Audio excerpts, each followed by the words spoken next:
Hello and welcome to episode 44 of the DX Mentor, a discussion with Charles, NK8O, also known as 5 Hotel 3 DX. Thank you for joining us. I'm Bill, AJ8B. If this is the first time you're joining us, welcome. We have a back catalog of over 40 episodes covering many aspects of DX in both podcast and YouTube format.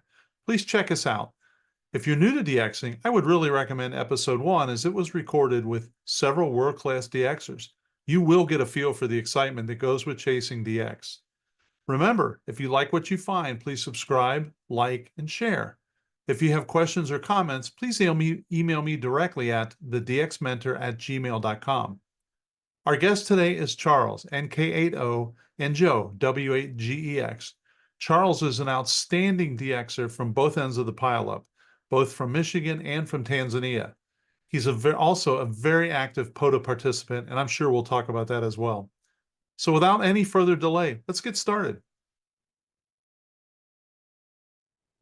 Well, hello and welcome to the DX Mentor. I'm Bill, AJ8B, your host, and we're really excited today.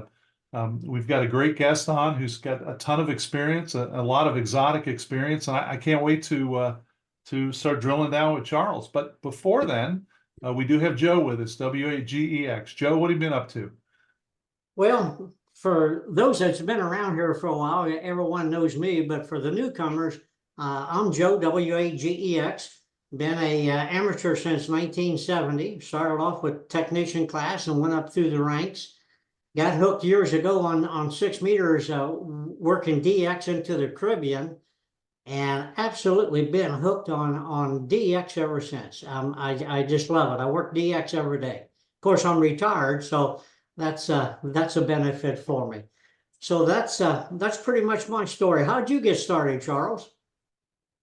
Well, my name's Charles, November Kilo 8 Oscar, NK8O, and I also hold the calls VE3 ISD, India Sierra Delta, and 5 Hotel 3 Delta X-ray. I got started in ham radio in 1983. A friend of mine in England said, "Hey, I just got my Class B license. Why don't you look into getting your ham radio license? And maybe we can talk on the air." We did once or twice, but anyway, like a lot of guys, I started out gung-ho. We were required to use CW back in the day. When I got my license, my first license was in Canada, Victor Echo 3 Oscar Charlie Foxtrot, or as one of my mentors said, one clever fellow. And I did CW exclusively for about 3 years. And then, like a lot of hams, I got distracted away with work and responsibilities and family and all kinds of things, and transition of career from one career to another. And a few years back, about 2012, I was talking on the phone with my brother-in-law, who was also a ham who had fallen away, and he said, "Hey, we should get back on the air." So we did. And I've been kind of, forging ahead ever since then. So would you consider yourself right out of the chute a DXer, or is it something, I guess I should say it this way. Do you chase DX when you're in the States or only when you're 5 Hotel 3 DX?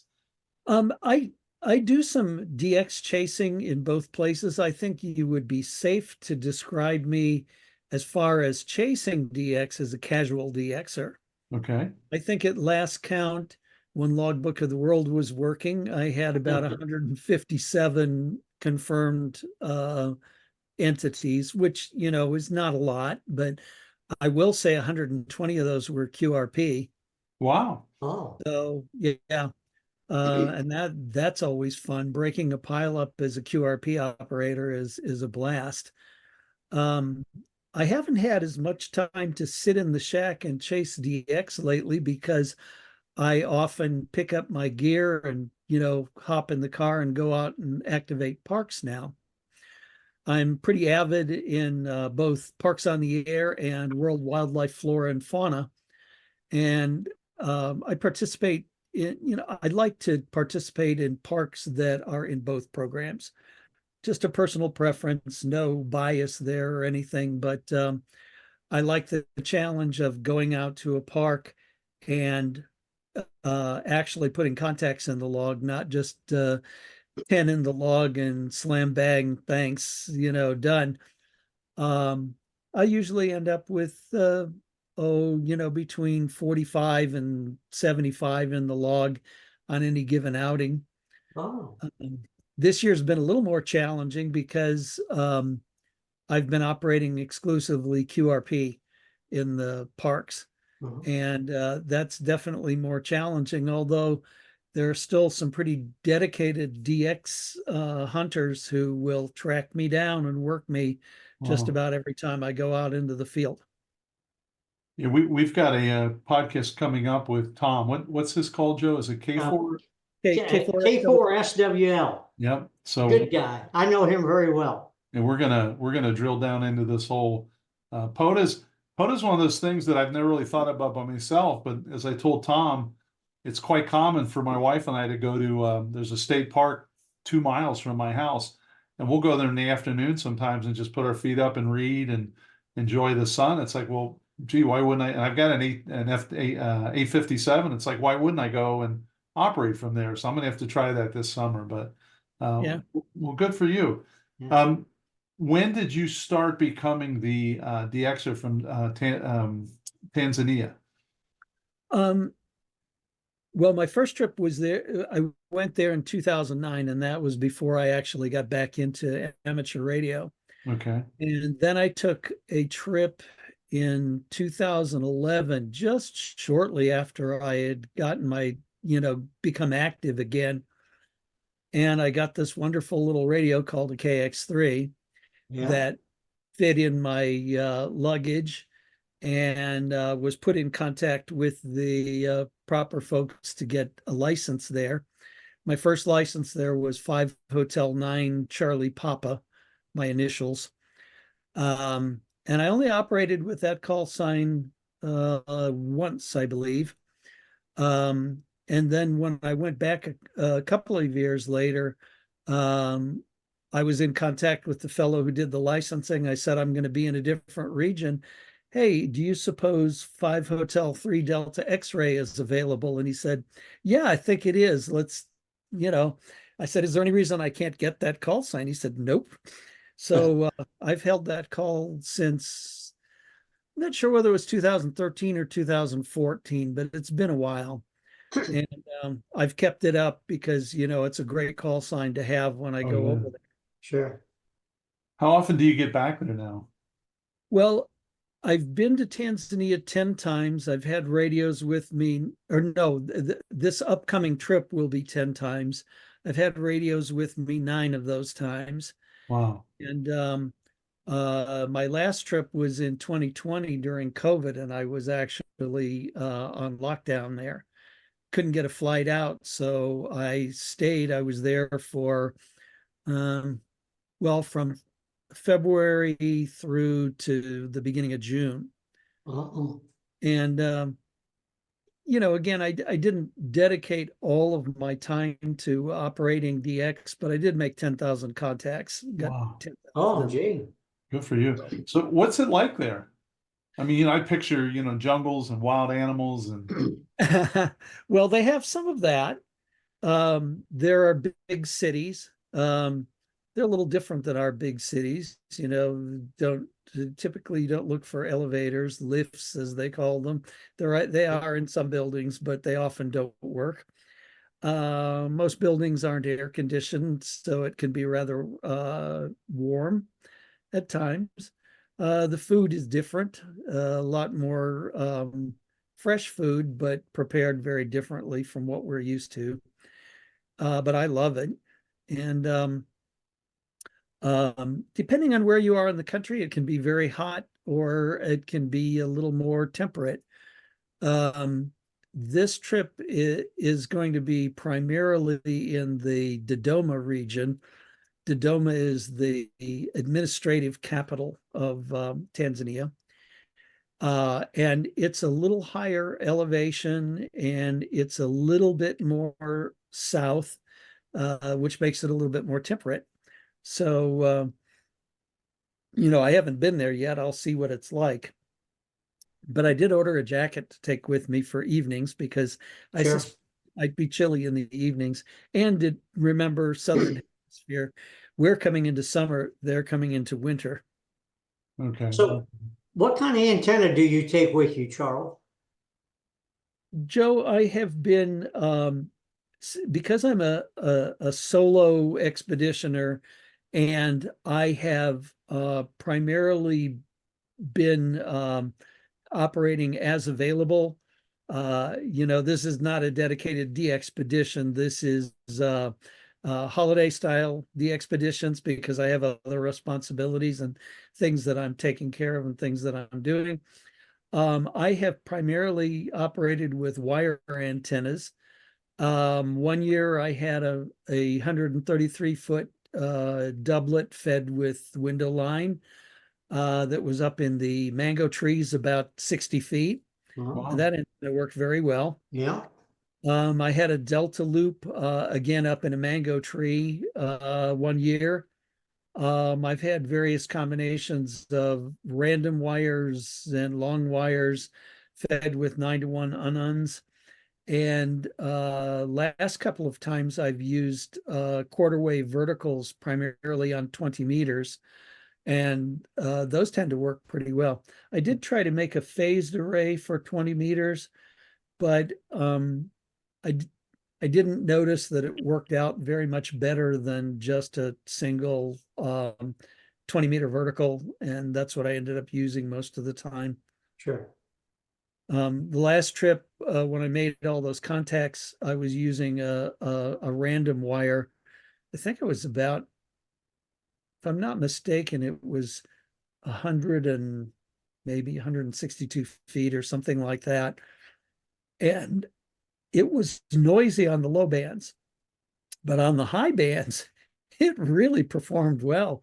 You know, on 15, 12, and 10, it was really my go-to antenna. And it really sucked in the signals on those bands. So I was quite pleased. It's a little different operating in the Southern Hemisphere, especially from a country like Tanzania, because propagation is never what you expect it to be.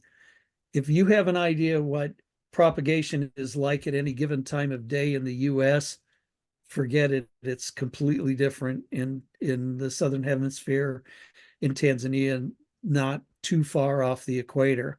Yes. It's for example, 20 meters opens pretty much after dark. Now, keep in mind that dark happens at, let's see, there are UTC +3. So it's about between 0300 and 0330 is when darkness falls. And it's after dark, 6:30 local time, that 20 meters starts to open. And the other bands are kind of random. You never know when they're going to be open. All you can do is just try them. You know, look at the band scope, look at the waterfall, and see if you've got something going on, and work from there. And if you see any signals, call CQ. Let's see what There, happens. there you go. So what is your favorite mode then? CW. CW. Okay. All right. Now, and you've obviously been there during the downside of the cycle, but I would think having 5 Hotel 3 DX would still be a bit of a propagation helper, right? So Yeah, I think it Yes. gives you about 20 dB 20 Yeah. dB of gain, maybe. So how yeah, are the pileups on your end? they can be very, very impressive. Yeah, the pileups can be quite big and a little bit unruly. You know, it's like any other DXpedition, especially if you're the only guy that's there. You have to hold your temper. You have to sometimes say, please only this call, and you Yes. know, just repeat it until everybody's quiet and you get the call you were looking for. Yeah. Yes. But I had an experience that I was, you know, calling CQ. I forget what band I was on, but there was a station that started with a D, and he was very persistent, but he was very weak. Well, it turns out he was DS, which is, Oh, and you know, I thought, wait a minute, I'm not sure I know where DS is, but I want to work him. And I think I probably spent about 10 minutes getting everybody else to stop calling over top of him. And then I worked him, and then we moved on. Yes. But you know, I try to work split whenever possible. It doesn't it it's not always indicated. You know, you can always listen at the margins. And sometimes if you go split, all of a sudden everybody will disappear, and then you go simplex, and they're all on top of you again. But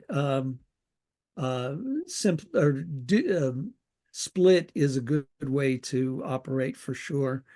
And then you can still go out to the margins. You know, the guy who's highest on the frequency and lowest on the frequency are the easiest ones to work. Yeah. And then you work your way in. Then when the pileup all moves on top of that spot, you Yeah. move someplace else on your receiver. so let's talk about that from both sides of the Atlantic. So when you're over there, you made a comment. Well, okay, so when you're over there, you know, what's the best mechanism I can employ here in Ohio to make sure I can be heard? And I think it sounds like what you're saying is, you know, be on the edges, or as Joe always says, you got to go somewhere where nobody else is so that you can hear me. Yeah. Well, you know, you want to be away from the pack, but not too far away from the pack. And the other trick you can use is if you're just slightly below the frequency of the last guy that called, depending on where the DX is moving, you know. But if you come through with that slightly higher tone, you know, you're going to be heard. Whereas if you're right in the middle, I can't believe how many guys zero beat and all call on top of one another. Yeah. Yes. And there's no way nobody can pick out a call sign from that. At least it's beyond my capabilities. So So we've had multiple conversations about how much easier it would be to get in the DX station's log if everybody would listen. So if he says up 5, don't call him on frequency. He's actually listening maybe 3 to 8 or 3 to 10, right? So Yeah. find that opening, and you've run into that all over the place, right, Joe? Yes, yes. And I really like going up above the pileup. When I'm the DX, I always like to go up 5 to 10. I'll go up 11 and 12 and listen. And anybody in there is as easy picking for us. So that's what I do. So Charles, you also made a comment, and I'm reading it, so I'm not looking at you being rude here. You said it is so much fun to break a pileup, a DX pileup when you're QRP. How do you break a pileup when you're QRP? you use all of the techniques as mentioned above to the extreme, you know, and one of the things that I found is that DX will actually listen for a weak station if they pick out 1 or 2 characters from your call sign. They will listen for the DX station or for the station, the weaker station, and pick you out of the pileup or go back with a partial on your call sign so you can go back to them.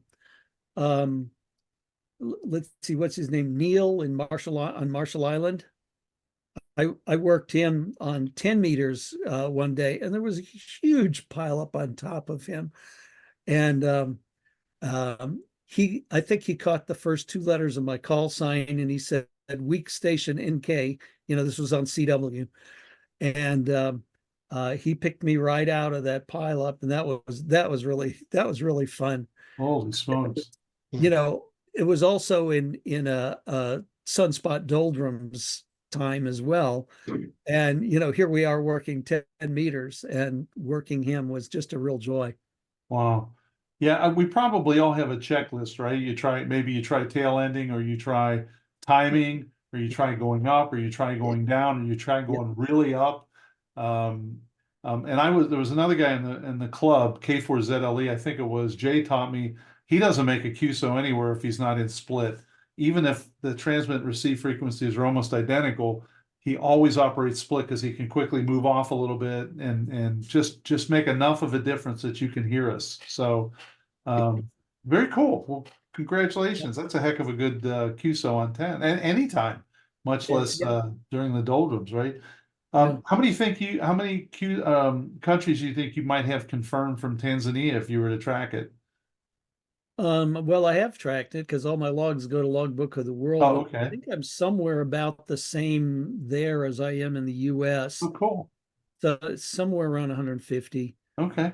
Sure. When you're over there, have you visited other countries or do you pretty much you're there in Tanzania doing your job and Pretty much I've been in Tanzania, and going from Tanzania to the surrounding countries is not easy, and even less easy if you want to take amateur radio gear with you.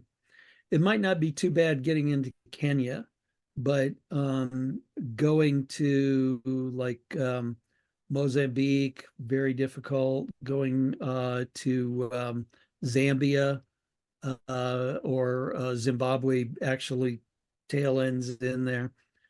You know, I was in South Africa a few years back, and I took my KX3 with me, made a few contacts, didn't make a, you know, my wife and I were on vacation, actually back there for the first time in 30 some odd years. And I didn't spend a lot of time operating, but I had hoped to operate from Zimbabwe, you know, what is it, Z22. Yes. And the camp that we were staying at, he said, the fellow who was the camp operator said, even if you get a license, you don't want to operate from here. He said, keep your stuff packed away and don't do it. He said, if you come over and you're going to a big city and you know, that's your plan, that's different. But out here in the bush, he said, if the military sees you with an antenna up, there's going to be trouble. So I heeded his warning and put my radio in the safe in the place where we're staying, and that was the end of it. not wanting to tempt fate, huh? No, did not want to tempt fate. Wow. Might have been good. Activator from Zimbabwe, but you know, maybe Might have another. been good advice too. Yeah. So what is, I noticed on your so many things I want to ask you about. From your QRZ.com website, what is the Zuzu Medical Center? Zuzu Medical Center is the latest project of International Health Partners US and International Health Partners Tanzania, to build a new freestanding medical center that has basically two foci, I guess is the right word. One is women and children, infants, newborns, and you know, my dream for the projects there has been to open a neonatal intensive care unit that is more advanced than some of the units that are there. There are some that are very good there. Don't make no mistake, but they're few and far between. So women and children, pediatrics, neonatal intensive care, newborn nursery, and then geriatric care, because in the particular area where we did a site survey and figured out what the needs were before we purchased any land. And we've purchased land. We are to break ground shortly in that property. But the very, very young women and children and geriatric care, are the big needs in that area. And that's what we plan to focus on. But we plan to have an eye clinic with an ophthalmologist who can do cataract surgery and some, tend to some retinal problems and things like that. We've already got a person that we actually trained who just graduated. There's a craniofacial surgeon from Kansas City who's interested in our project. He's actually going to be in Zanzibar while we're there. I leave in 10 days and I'll be there for 2 weeks this trip. But anyway, Dr. Christopher will be in Zanzibar and he's interested in our project. He does all kinds of things, cleft palate, cleft lip, it's called micronathia, where children have jaws that are so small that it obstructs the airway. He does that repair. Um, and he's interested in the project. And of course, the people I work with are very interested in the project as well. They keep saying, when can we go over and visit, what you're doing over there? And I said, well, we're starting a new project and it's going to be a while, but we'll get them over. But So I did. how long will it take you to construct the hospital or the medical clinic, whatever, is take a couple years, Charles? Yes. And, the driving factor with this is always funding. Sure. Our organization has typically been a relatively small organization that's funded by small donations from a lot of different people. And, we've built as we've had money available to do, to do the work. This time we're taking a little bit more aggressive approach.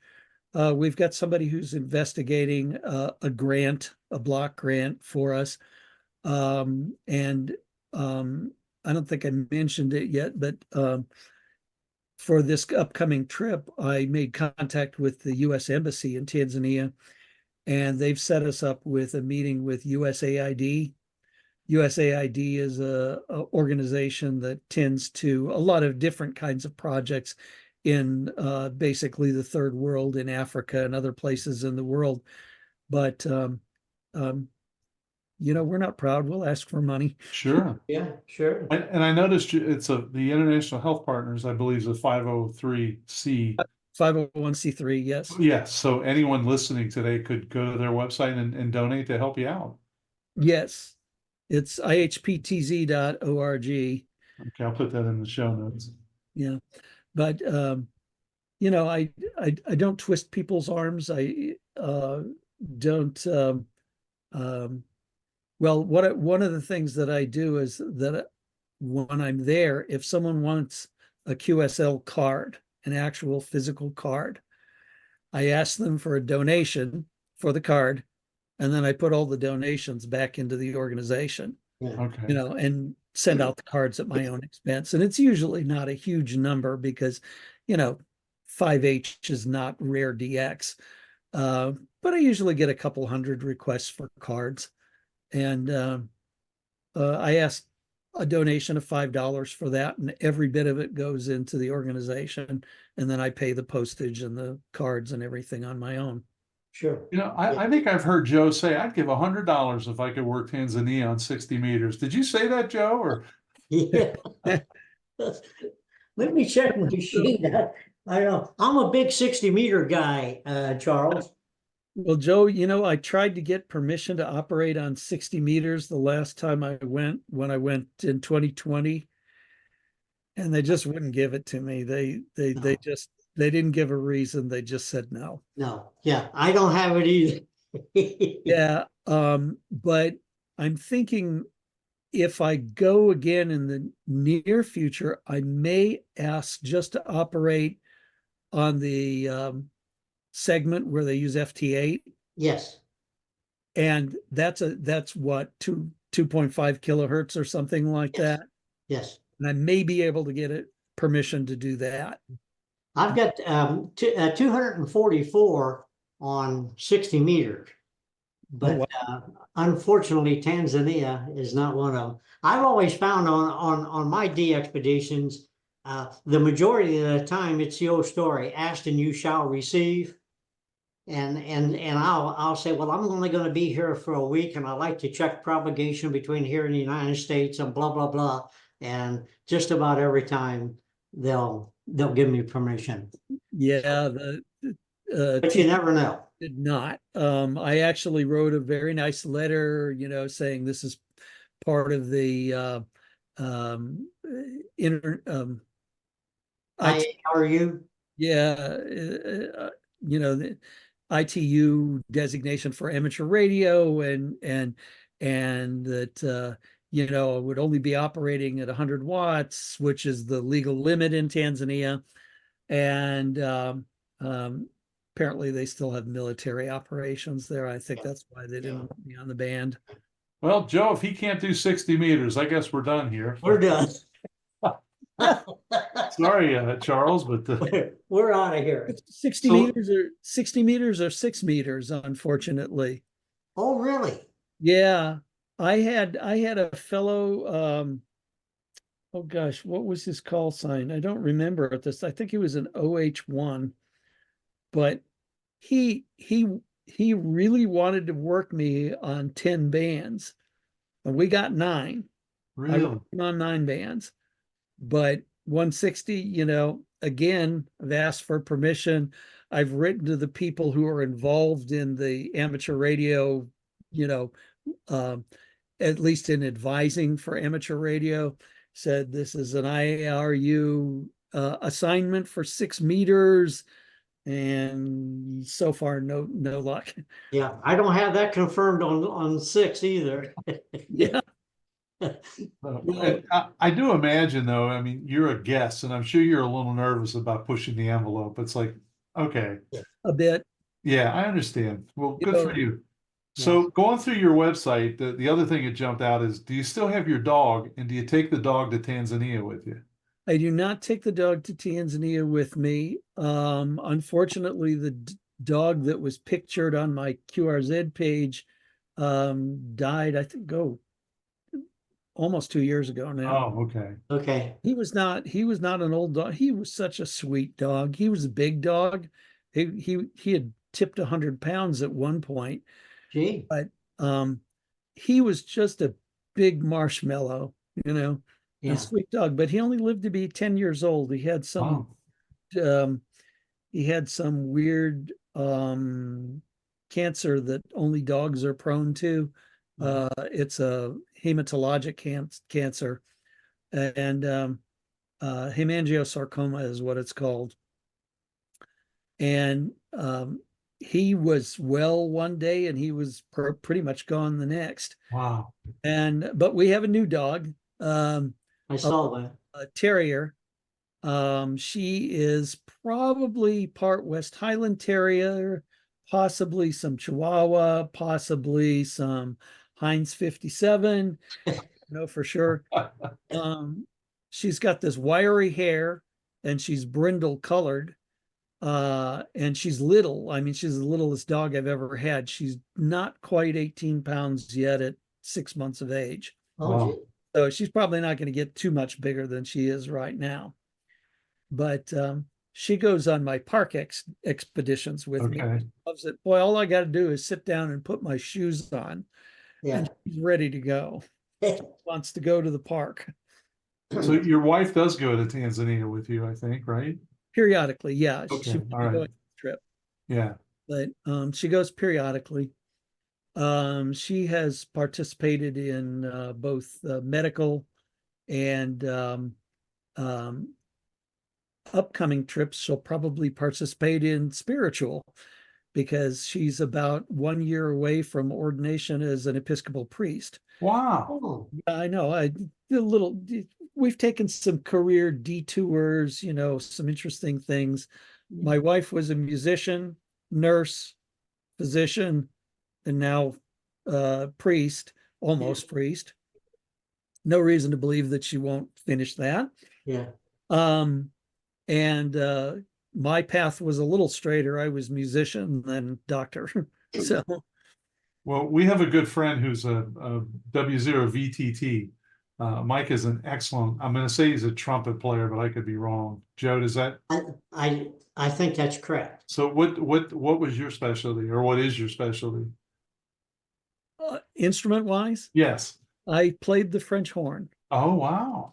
Yeah. I played a few things that you might have heard somewhere along the line.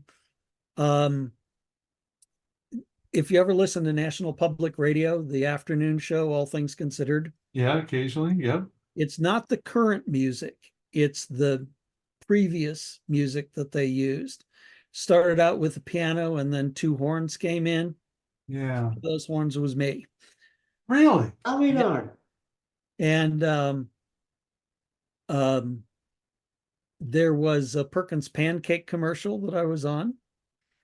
and a Dairy Queen commercial that I was on. This was back, 1980s or 70s, late 70s, early 80s.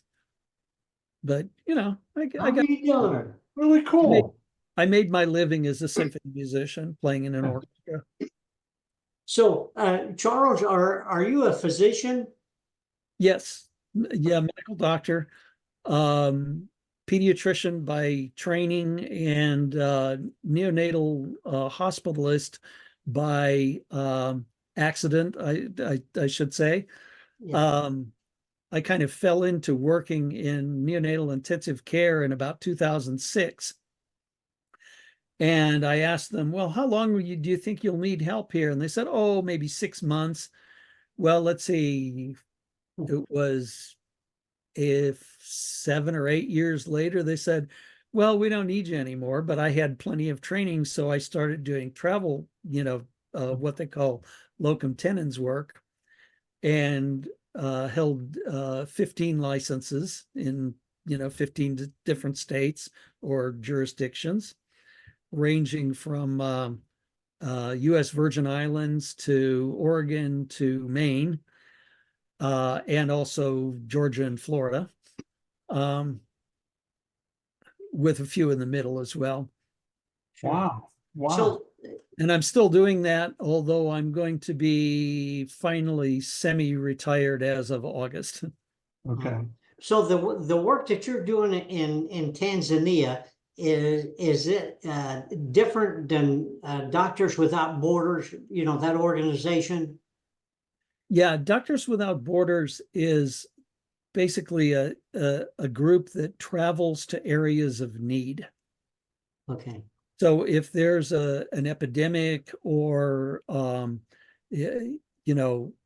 health related problems, I believe they do immunizations for small children.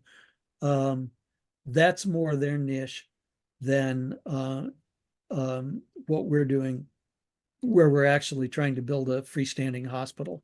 Sure. And the doctors that you're trying to maybe have and obtain for Tanzania, are those physicians will be permanently there for long term?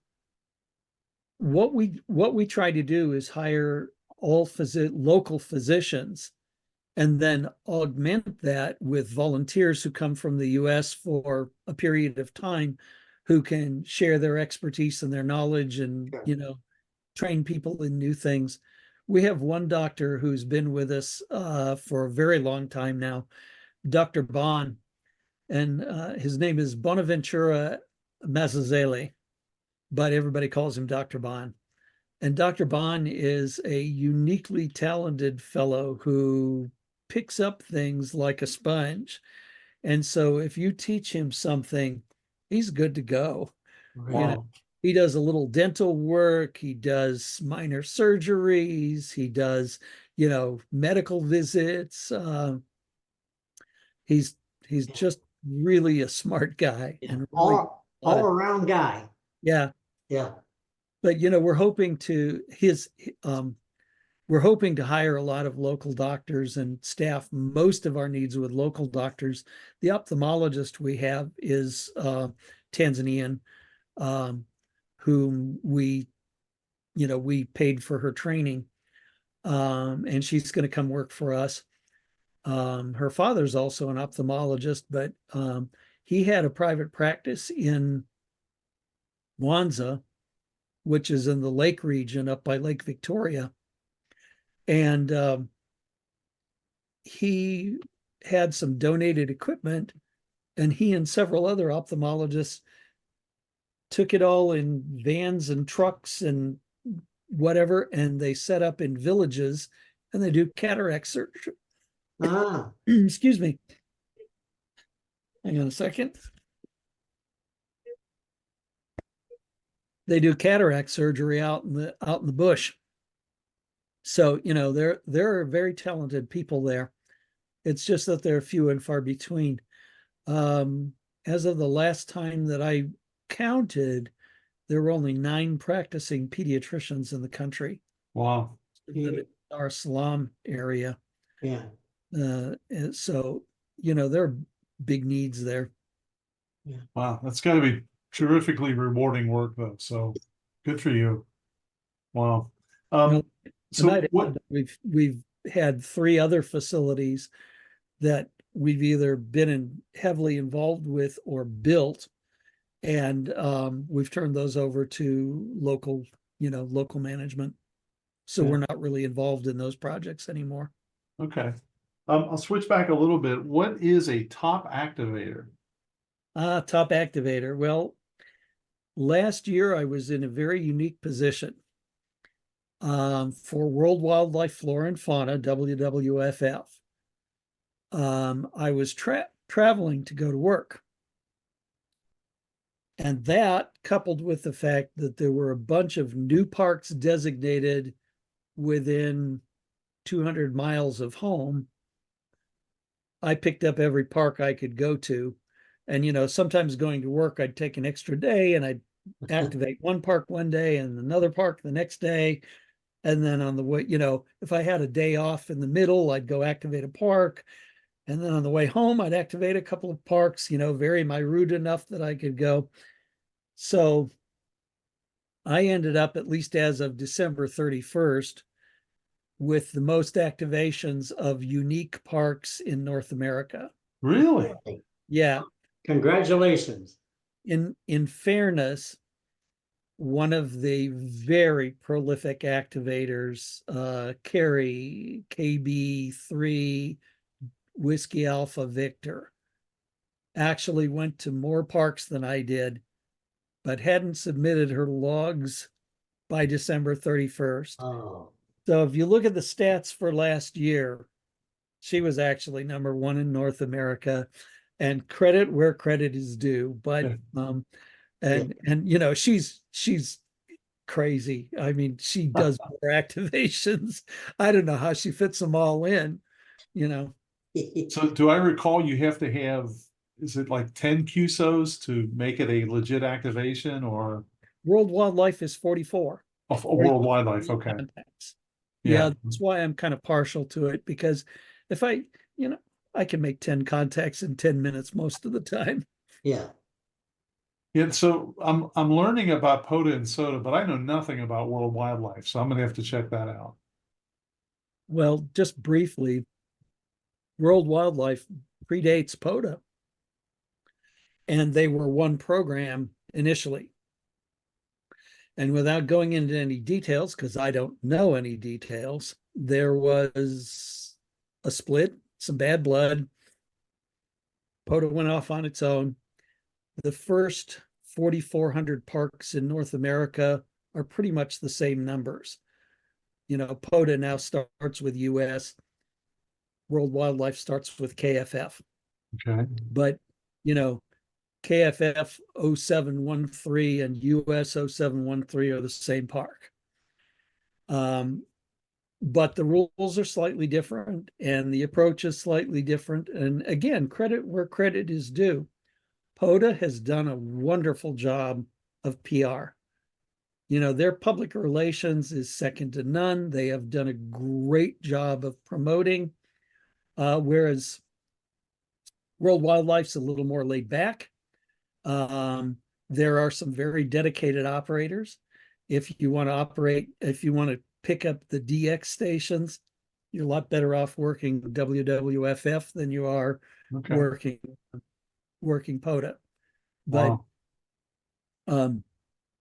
it's some philosophical differences, and they make no difference to me. I just have fun going out and activating in a park. Yeah. And the thing about park activations is that it's like a mini DXpedition every time you go out, especially if band conditions are good. Because you've got DX stations calling you, you've got local stations calling you, you've got a big pile up. You're using, other than the fact that you're pretty much limited to operate simplex, you've still got this pile up that you're trying to deal with, and you use the same techniques to pull guys out that you would if you were, well, I learned how to do it when I was in Tanzania. If I hadn't done that, I'd probably have a lot harder time going out and activating parks. Wow. Very cool. So what is the, going through your QRZ page, I mean, there's a ton of QRP rigs you have out there. So which one is your favorite? I'd say my all-around favorite monoband rig is my Hilltopper. That's the rig that was designed by Dave Benson, Kilo 1 SWL. Yeah, okay. And it's an amazing little radio. It doesn't even have an audio frequency gain on it. It's got RF gain, it's got frequency, and you can set the keyer speed on it. And that's about it, But that radio is just a blast to go out and operate if you're only operating on one band, I like the QCXs. I've built quite a few of those. I built a bunch of them for a fellow out in California who was, excuse me just a second.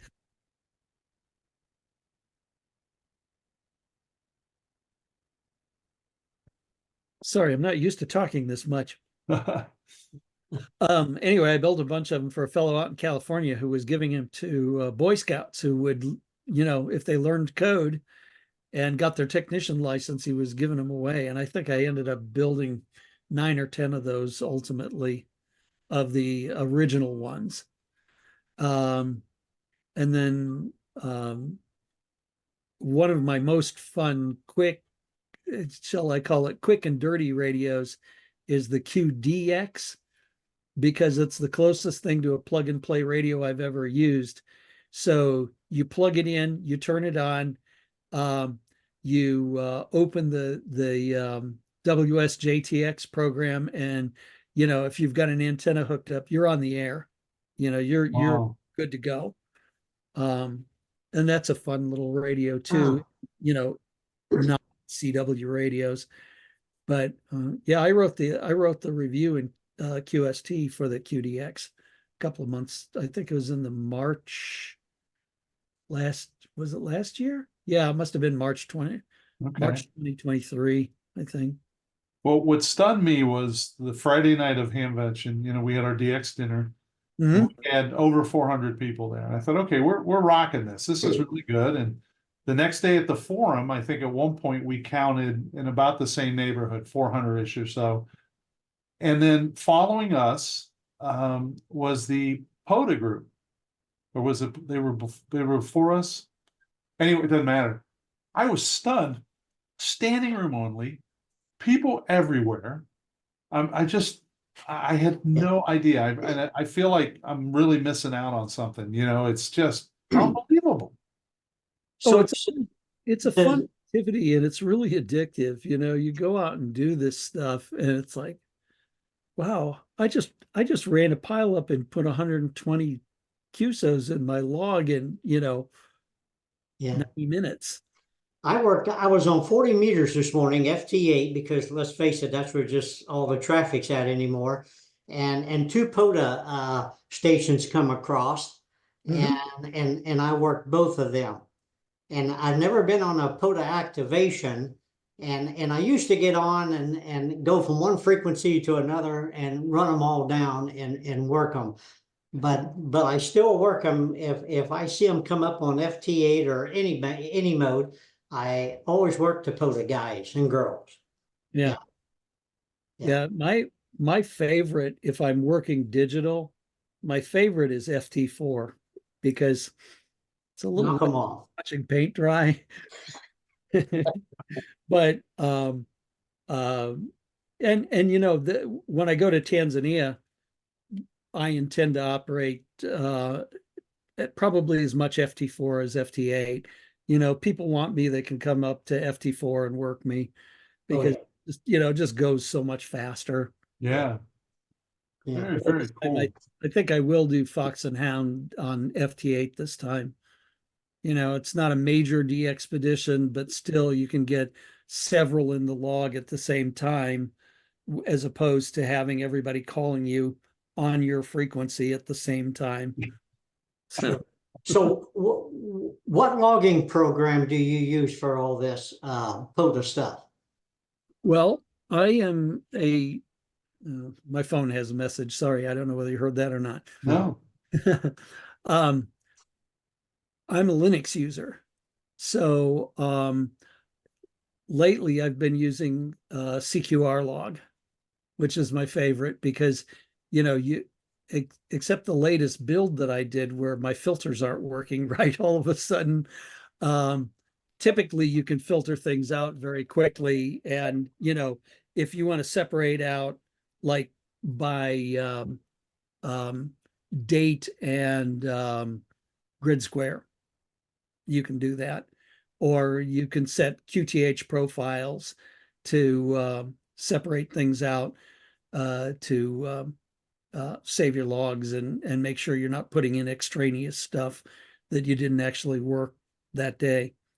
Prior to that, I was using Mac OS 10, and I was using Rumlog, which is an excellent program. I wish that he would release it as an open source, Linux program, but he's a Mac guy and that's where he's staying.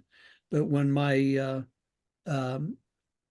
Mac started becoming obsolete, I didn't want to upgrade and I didn't want to get locked in with, it was kind of cool on a Mac when it was the Intel processors and you could compile your own stuff and there was plenty of open source stuff available for it.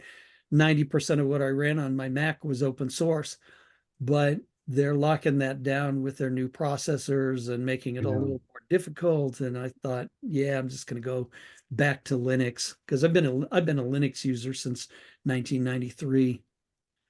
The coolest thing about Linux for me is it's allowed me to revive some old Windows hardware that would otherwise, I can put Ubuntu Linux on an old HP laptop that used to run XP and it flies. So Oh, yeah. it's like, okay, cool. I'm good with that. I'm fine with Linux and there's enough applications, and if there isn't, there's emulators like Wine and other things you can use. So, there's plenty of opportunities if you want to roll your sleeves up. So Yeah. Well, I use Wine to run ADIF master and, a couple other programs, things that I need. It's not 100%, but pretty close. it'll get you there. That's right. Yeah. Wow, very, very cool. Well, Yeah. Joe, did I miss anything? I don't think so. This has been very, very interesting, Bill. I my hat's off to you for the courage to go.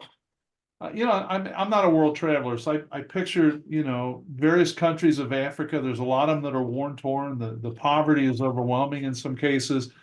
All these issues, and for you to go over there on a regular basis and to truly help people, and not only just, you're not just going over and helping. You're with an organization that's actually building hope, building a future. You've got things in place. Man, my hat's off to you. That's just terrific stuff. Yes. You fall into things and you play around on the creek bank and you eventually fall in. So Well, and your wife, the courage that takes, that's a whole different level too, to represent her faith. And Yes. and I'm sure it's a lot easier in Dayton, Ohio than it would be in Tanzania. So Yeah. wow. So the last thing I would ask is you're in Tanzania and I want to work you, right? A young aspiring DXer. Do you have a routine when you're over there where we might be looking for you, or should we just watch the cluster? Or this time it's definitely going to be watch the cluster because I have so many meetings that we're going to, we're meeting with the Ministry of Health, with the District Medical Commissioner, with the City Council of Dodoma, with the Engineering Board. It's filled. And the difference this time as well is even though I've got some gear that's stashed away over there, I'm probably going to be staying in a hotel. I won't have an actual residence on the complex that I can go to. okay. So I do plan to get on the air as much as possible, but I don't know how much that's going to be. And, like I mentioned, I'm going to be traveling to Dar es Salaam. We've got a meeting at the embassy and all kinds of stuff like that. So it's just I don't know what to expect this. Yeah. Yeah. I know in previous years, let's say the 60s or 70s, maybe into the 80s, a lot of the embassies, the US embassies had ham stations. And I don't know if that's still the case or not. I don't know if there would be a ham station there. I'm not saying you should use it. I'm just saying that's what I ran into, 40 years ago. I don't know. I know that the German embassy has one, 5 Hotel 3 Echo Echo Echo. No, I think he's 5 Hotel 3 Echo Echo. Yeah, Okay. because he's an electrical engineer. Oh, so the double E. Okay, Yeah, very. I I think, worked them on 12 and 20 meters. Did you? Yeah. I've only worked him from Tanzania. I have never worked Tanzania from the States. But I worked them in 06. In 06, I worked at Echo Echo. I'll be done. Wow. So you're headed over there in 10 days, and how long might you be there? 2 weeks. 2 weeks. Okay. All 2 right. weeks this time. Well, we may have to circle back around with you and see how things went, Yeah. and we know we need to have some POTA and soda. We may want to have a WWR. Is it WWRF? Is that it? WWFF. FF. We may Wildlife. want to have a show based on that and have you back on that, just to spread the word and appreciate the differences. So you're like I would be. It's like, okay, whatever. I just want to go operate. Yeah. Yeah, exactly. But it's one of those situations where they're so similar and it's so easy to do both at the same time that why not? Right. Sure. Give guys credit, because there are guys out there who only do WWFF, Yes, that's right. I'm sure. Very cool. especially Well, the Europeans. I know you've got a major concert to go to tonight. Indeed. So we don't want to hold you up. No. And I'm sure you're getting things lined up for 10 days from now. So God bless and safe travels. And I really would like to get you back on here in the next month or two. I think we'll set up a show for that. Just to have you back and find out how things are and how you're operating. And please tell your wife she's got one more year. Let's get her done. Yeah. Yeah, exactly. Well, Yeah.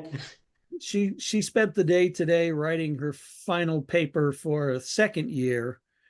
And I have to admire her dedication because, well, of course, she'll tell you she's much younger than I am, but I don't think I could concentrate on something new that intensely. No. And No. yeah, I just couldn't. Wow. Just- Wow. Well, congratulations to her, of Yes. course, please. Yeah, Okay. and Thank- safe travels to you, and we'll look for you down the log. Well, it's been my pleasure, and thank you for inviting me today. Oh, you're Very welcome, and safe travels. Yes, 7-3. Thank you. Bye-bye. Was that exciting or what? Thank you for joining us on this edition of the DX Mentor. I would like to thank our sponsors, ICOM America, the Daily DX, DX Engineering, and the Southwest Ohio DX Association. You won't find anyone more committed to DX than these sponsors.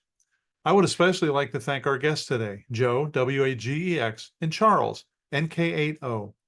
Please check the show notes for some of those items that we discussed if you want more details. I would love to have your feedback, answer your questions, and provide help with any DX or amateur-related issues that you may have. If you need clarification on something or you just have a question, email me at thedxmentor@gmail.com. Please drop me a line if you've achieved an all-time new one, received recognition, or have a DX event that you would like us to mention. We would be happy to do that.